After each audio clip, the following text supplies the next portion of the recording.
El enemigo ya no es el otro, sino el yo, y en esa lucha silenciosa contra uno mismo nace la sociedad del cansancio. En este video te presentaremos una reseña sobre la sociedad del cansancio, un ensayo filosófico y crítico de Byung-Chul Han, publicado en el año 2010 por Heder Editorial en Alemania. En unas 82 páginas, Han analiza cómo nuestra sociedad ha cambiado de un modelo disciplinario y represivo a uno basado en el rendimiento y la autoexplotación. A pesar de su lenguaje académico, el libro es accesible y utiliza referencias filosóficas y sociológicas para profundizar en estas ideas sin complicar demasiado el lector. Han nos invita a reflexionar. ¿Realmente elegimos lo que hacemos o simplemente estamos atrapados en una exigencia sin fin de rendimiento y eficiencia? Byung-Chul Han es un filósofo con doble nacionalidad, coreana y alemana, ya que nació en Seúl, en Corea del Sur, en 1959, y estudió ingeniería metalúrgica en su país, hasta que más tarde se mudó a Alemania en la década de 1980, donde estudió filosofía, literatura y teología en las universidades de Friburgo y de Múnich. Obtuvo un doctorado en filosofía con una tesis sobre Martin Heidegger, y además fue un profesor en varias universidades, como la Universidad de Basilea y la Universidad de las Artes de Berlín. Actualmente, aunque ya no ejerce como docente, sigue escribiendo ensayos y reflexiones sobre la sociedad contemporánea.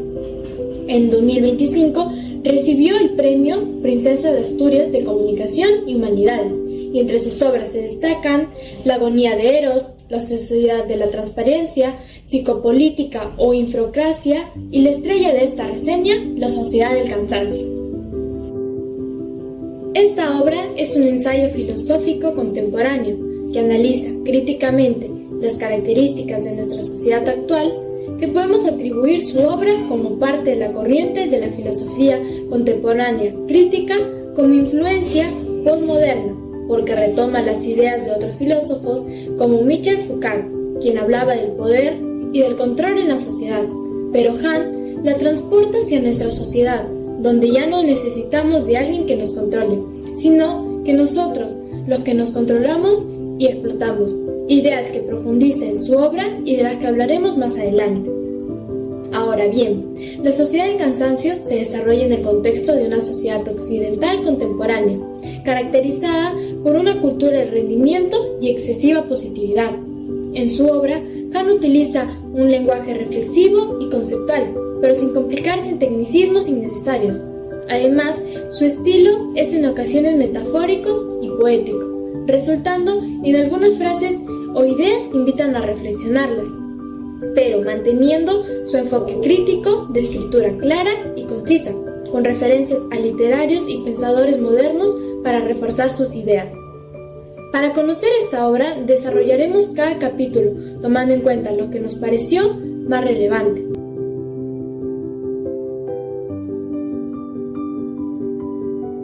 En el prólogo, Han reinterpreta el mito de Prometeo para hablar de la autoexplotación moderna. Prometeo, castigado y encadenado, representa al sujeto contemporáneo que se cree libre, pero está atado a su propio rendimiento. El águila que la devora el hígado es como su propio alter ego, una parte de sí mismo que lo castiga sin descanso. El dolor de ese hígado es el cansancio, un cansancio infinito que define nuestra época. Nos impacta cómo Han muestra que hoy no necesitamos un opresor externo, ya que somos nosotros mismos los que nos exigimos y nos agotamos. Kafka, citado aquí, imagina un cansancio que cura, que cierra heridas en vez de abrirlas. Nos hace pensar en cómo a veces el agotamiento nos obliga a parar y a repensarnos, aunque la sociedad valora más el rendimiento constante. En el capítulo 1, titulado La violencia neuronal, Han sostiene que cada época tiene sus enfermedades emblemáticas. Antes eran bacterianas o virales, hoy predominan las neuronales, como depresión, el TDAH o el burnout. Estas no vienen de un agente externo, sino de un exceso de positividad, demasiada autoexigencia e hiperactividad. La sociedad ya no está organizada por la lógica de la inmunidad, defender del extraño, sino por la lógica de la positividad, el exceso de lo mismo. Ya no hay enemigos externos a combatir, ahora el enemigo está dentro, en la presión que nos imponemos. Nos vemos reflejadas de cierta manera, ya que constantemente buscamos la libertad y acabamos autoexplotándonos, creyendo que todo depende de nuestro esfuerzo. En vez de luchar contra un otro, luchamos contra nosotros mismos, y esto genera un cansancio profundo y silencioso. En el capítulo 2, más allá de la sociedad disciplinaria, Han suele comparar la sociedad actual con la disciplinaria descrita por Foucault. Antes, el poder disciplinaba y prohibía, ahora seduce y motiva. La autoexplotación reemplaza la represión. En vez de sentirnos oprimidos por reglas externas, nos sentimos insuficientes porque nunca llegamos a cumplir nuestras propias metas y expectativas. Es curioso cómo hemos cambiado de jaula. Antes era de hierro y visible, ahora es invisible y la llevamos por dentro. Nos damos cuenta de que muchas veces nos exigimos más de lo que debemos, y eso nos agota más que cualquier disciplina externa.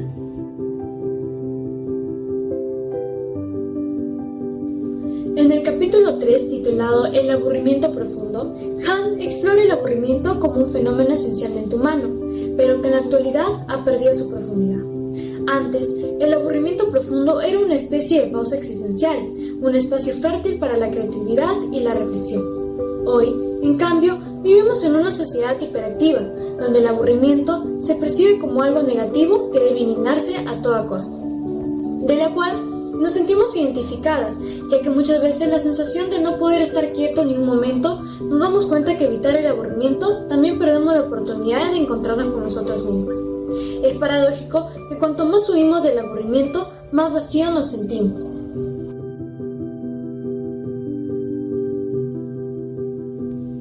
Por otro lado, en el capítulo 4, titulado Vida Activa, Han retoma el concepto de Hannah Arendt sobre la vida activity, pero lo reinterpreta a la luz de la sociedad actual.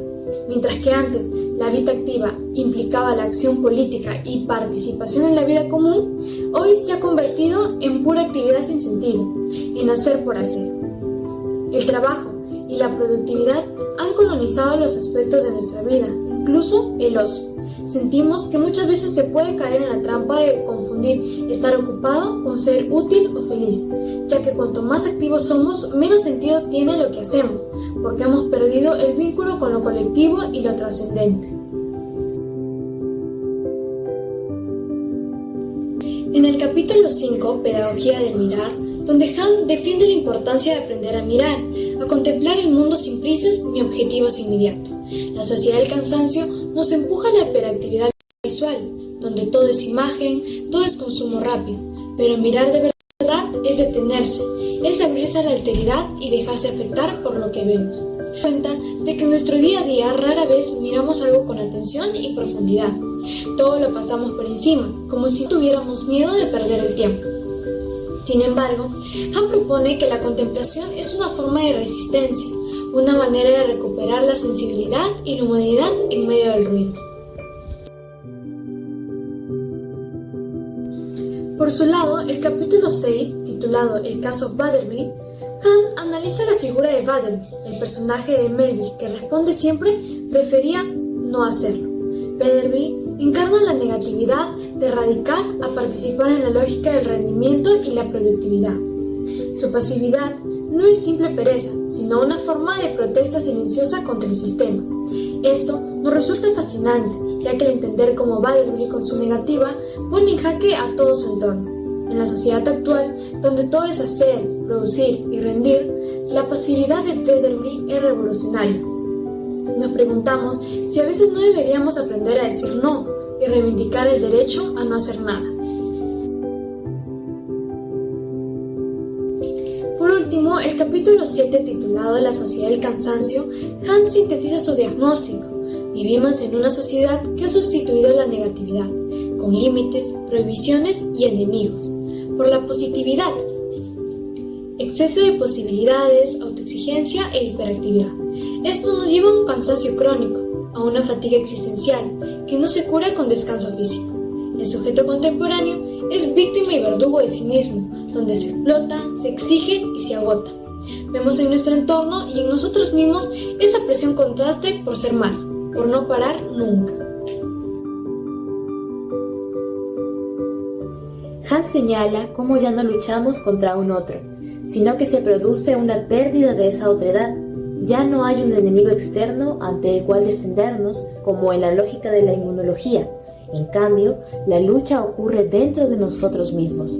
Si extrapolamos esta idea al contexto actual, podremos observar en nuestro día a día y si hacemos una introspección honesta, indicios de esta teoría y la falsa libertad a la que nos hemos aferrado. El autor también advierte sobre la pérdida del no, de la negatividad, y en su lugar surge una positividad arrolladora, donde todo es posible, todo debe lograrse, todo depende de ti. En este sentido, basta recordar la proliferación de conferencias, coaches motivacionales, charlas que tergiversan la concepción de libertad y autonomía, así como saturan a las personas con un positivismo ingenuo y absurdo. Sin embargo, estos pseudomaestros se han enriquecido aprovechándose de la necesidad de quienes se sienten perdidos en una tormenta de exigencia constante por parte de la sociedad y ellos mismos.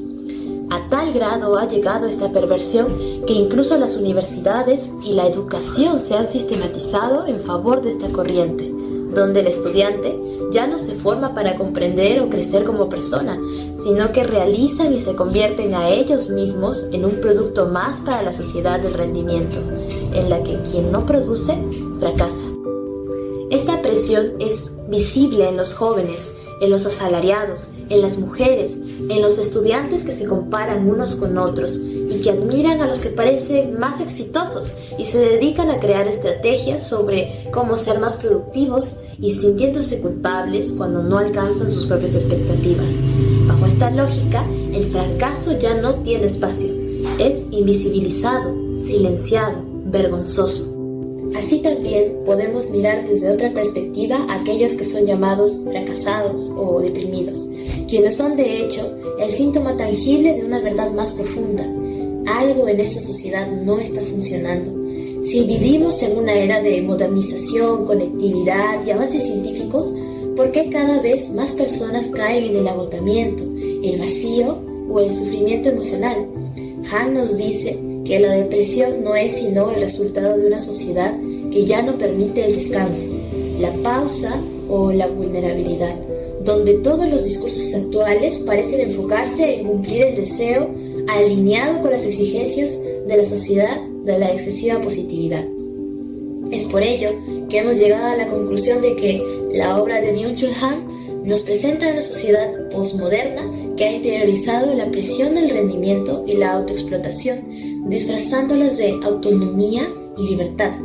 Todo ha sido instrumentalizado para un fin, la productividad. Vivimos en una carrera acelerada, donde todo debe ser rápido y eficiente. El sujeto de la sociedad de rendimiento se encuentra cansado y atrapado entre la querencia de hacerlo todo y la culpa de no hacer nada. Por ello, Han critica la característica multitarea de la sociedad y la pérdida de su capacidad contemplativa, reduciendo a las personas a un animal laborans, según Hannah Arendt. El autor afirma que el paradigma actual ya no impone la negatividad de lo prohibido, el no debes, sino que la reemplaza por una positividad incansable del tú puedes. Los deprimidos y los fracasados son producto de este paradigma, atrapados en una cárcel de violencia interna que no proviene de figuras exteriores de poder, sino del propio sujeto que se autoexplota en favor del éxito, la libertad y la eficiencia.